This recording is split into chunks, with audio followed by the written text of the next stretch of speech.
fraud power rankings. Let's dive into it. All right, at number 5, Coach K. Oh, we start out strong out of the gate. There are a lot of reasons why, obviously. But I really do hate to do this. Wow, to this man on his farewell tour. This is unbelievable. But you don't like this. You're gonna get canceled. You don't like this. This is tough. So Duke had to cancel their game against, who was it? Who were they playing? Cleveland State? Yeah, I think it was. It was Cleveland State? Yeah, I think so. So Duke had to cancel their game with Cleveland State because Cleveland State had COVID issue. I think it was Cleveland State. Yeah, COVID. It's hard to keep track of. Yeah. I don't like the crack in the snow. No, I don't either. I can see it. I can see it growing too. It's like every time I look up, there's more. You know. Duke had to, anyway. Duke was supposed to play. The game gets canceled because Cleveland State has COVID issues. Tim Miles sent a little tweet out to Duke. Well, that's exactly why Coach K's on the fraud power rankings. Oh. Because Duke says we need to fill in. We need a makeup game. Is if anyone has a free date and wants to play us, let us know. Tim Miles says we'll play you, and nothing. And then Tim Miles does a follow-up tweet saying, like, what's going on, Duke? We want to play you. Tim Miles is at San Jose State, by the way. For yes. I don't remember. Good guy of the year, former good guy of the year, still a friend of the program. Yep. And also someone that's not afraid of the Blue Devils. He's not. No. And he stepped up and he said, I will take your challenge. Mm-hmm. We are here. We'll play you. And Coach K said, no, please don't. And they scheduled too good. Loyola, Maryland instead. So Coach K. And that's Saturday. The Duke Blue Devils dodging Tim Miles and San Jose State. Couldn't even call him. Couldn't even give him the respect to call him and say thanks, but no thanks. They just straight up ignore him. So number 5 on the fraud power rankings. Duke. They played, right? They played after they beat Ohio State. They played the other day and won. They played like they played South Carolina State. Yeah. So they're back on the win column. They're not okay. Paulo Banchero. He had a good game. They took like 2 weeks off, didn't they? Yeah. Exams. That's right. They are the only school that studious. Yeah. They're the only school that takes exams. That's I would believe that actually. I would believe that they're the only school that like actually cares about the game of life more so than the game of basketball. I mean, the evidence is there that they care more than everyone else. But in this case, Coach K dodging Tim Miles, number 5 on the fraud power rankings. Number 4. You're not gonna like this one, but it's always tough for me when I put people I like on the fraud power rankings. It's not fun. It's not a pleasant experience, but we have a job to do, Tate. We have an audience to serve.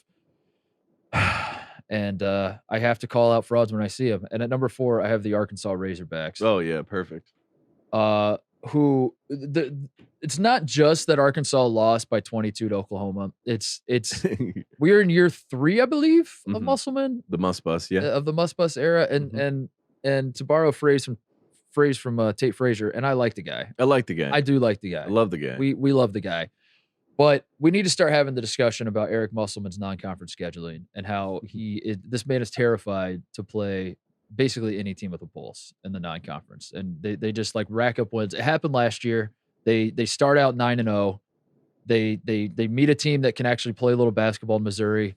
Missouri beats them at home. Musselman loses his mind, gets ejected from that game, if you remember. And then away we go. And then Arkansas loses it, and then Arkansas ends up in the Elite 8 though. So it worked out for him. This year, same sort of thing. Start out 9-0, play a bunch of cupcakes, beat up on a bunch of nobodies, finally play a team with a pulse in Oklahoma, lose by 22, get ejected. Musselman gets ejected.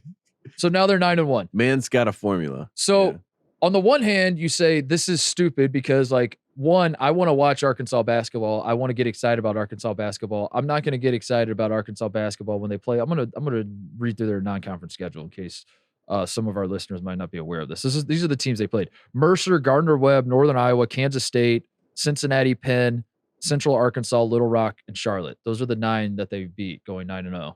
And then they played Oklahoma and lost by 22 on a neutral court. I want to get excited about Arkansas, but it's hard to do that as a guy that like is just a neutral observer if you're not playing big games, if you're not playing important games. You know what I mean? Yeah, I think with the Muss Bus, he plays the long con. He's a sandbagger. We've already talked about this before. Yes. He's a second half sandbagger, so I think he doesn't show his hand until we get into January, February, March, which is a little bit NBA of him, a little bit pro of him, but at the same time, I'm not really buying into this team as a legit Final Four. I'm not either. But if you wanted to, you would say, as I said last year, the same sort of pattern emerged where they didn't play anybody. They go it was literally 9-0, and then in game 10 they lose and Musk gets ejected. Yeah, that's the exact same thing happened last year. So you're saying Elite Eight again? Elite Eight, maybe. So maybe you could talk yourself into it, but I'm saying we need big games. We need fun games.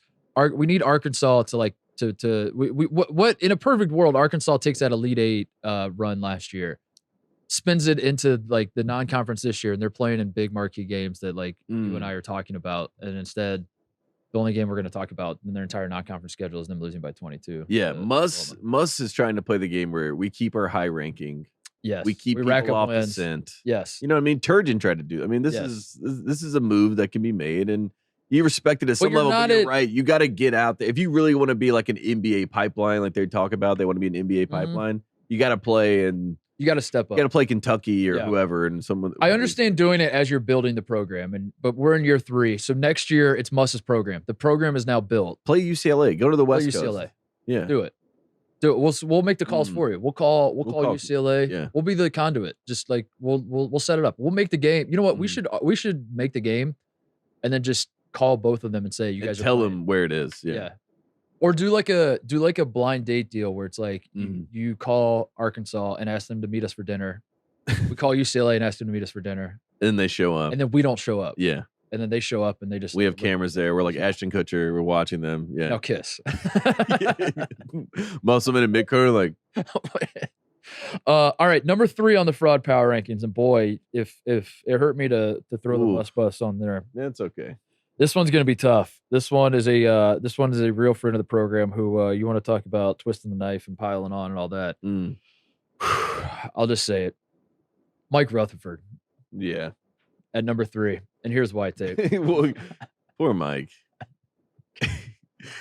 I hate doing it. I really do. But Mike Rutherford, for those who aren't aware, he invented this holiday in Louisville basketball circles called DePaul Day. Now, he invented this because when DePaul and Louisville were back in the old Big East together, it was a guaranteed win for Louisville. Louisville always beat DePaul. He for whatever reason thought this was funny.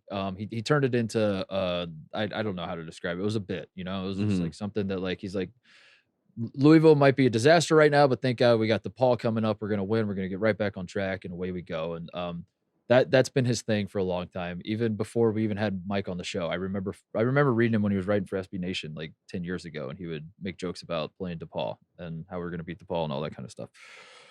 So going into the DePaul, so first of all, Louisville played DePaul this past week. They was it Friday or Saturday? I forget when they played. I think it might have been Friday. Let me pull it up. I should have had my notes better prepared. They played. Let me scroll down. Find Louisville's schedule. Where's Louisville on this damn list? Louisville played on Friday. Yeah, I was right. My instinct was right. They played on Friday. Rutherford going into the game. DePaul has one of the better teams they've had in a while. I think they're like 8-1 or something. Yeah, they have a good year. As we know, it's not going great.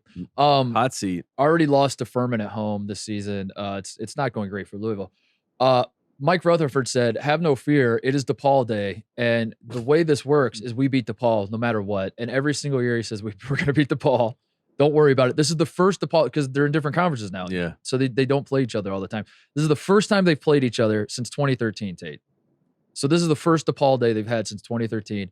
Rutherford writes a blog post explaining why DePaul Day matters, how this is like great for Louisville basketball, how even though we lost our athletic director and president in the same day, even though Chris Mack sucks, we're okay. We're playing DePaul. We're playing DePaul. Everything's going to be fine. We're going to win. They did not win. They lost to DePaul at home. Rutherford wrote this in his blog, in the pregame blog. Every DePaul Day, I write a post like this, and every year people flip out, call it a jinx, and talk about what they're going to do to me if we lose. This also does not faze me, for it is DePaul Day, and on DePaul Day, fear is as impossible to find as an active University of Louisville president or athletic director. They may win big, they may win small, but there's one absolute certainty when it comes to this evening: the Louisville Cardinals will defeat the DePaul Blue Demons. And then they did not. And Rutherford said, he put on Twitter, "It's over. DePaul Day is dead. I'm dead. We're all dead. There is no hope."